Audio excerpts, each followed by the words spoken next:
Hi పిల్లలు. ఈరోజు మీకు చెప్పబోయే కథ సింహం మరియు చిరుతపులి కథ. ఒక అడవిలో సింహం చిరుతపులి కలిసి ఉండేవి. రెండింటికి వయసైపోవడంతో పెద్దగా వేటాడలేకపోయేవి. ఉన్న దాంట్లోనే ఏదోలా సర్ది పెట్టుకునేవి. ఓసారి వాటికి వరుసగా వారం రోజుల పాటు తినడానికి ఏమీ దొరకలేదు. ఆకలితో అల్లాడిపోయాయి. అదే సమయంలో వాటికి ఒక జింకపిల్ల కనిపించింది. అప్పుడు సింహం, మిత్రమా, మనం ఎవరికి వారే వేటాడుతుంటే జంతువులు పారిపోతున్నాయి. కాబట్టి ఈసారి ఇద్దరం కలిసి చెరోవైపు నుంచి దాడి చేద్దాం అని చెప్పింది. దానికి చిరుతపులి సరే అంది. రెండు కలిసి తెలివిగా వేటాడటంతో ఒక జింకపిల్ల దొరికిపోయింది. దాంతో వాటికి సంతోషానికి అవధులు లేవు.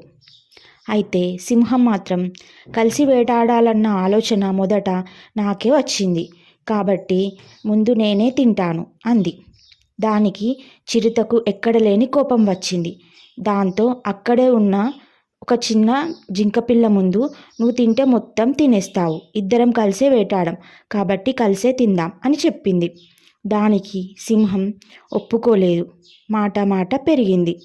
అసలు నీకు వాటానే ఇవ్వను, మొత్తం నేనే తింటా పో అని చిరుత చెప్పింది. ఈ గొడవంతా చెట్టు చాటు నుండి ఒక నక్క గమనించసాగింది. అసలే వృద్ధాప్యం, ఆ పైన ఆకలితో అలమటిస్తున్న ఈ రెండు ఎక్కువసేపు పోట్లాడుకోలేవన్న విషయం దానికి అర్థమైంది.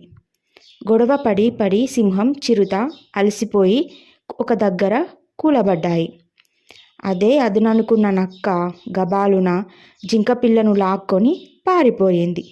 అప్పుడు సింహం, చిరుతపులి అయ్యో, కలిసి పంచుకోకుండా గొడవపడి ఆహారాన్ని పోగొట్టుకున్నామే అని బాధపడ్డాయి. Thank you for watching.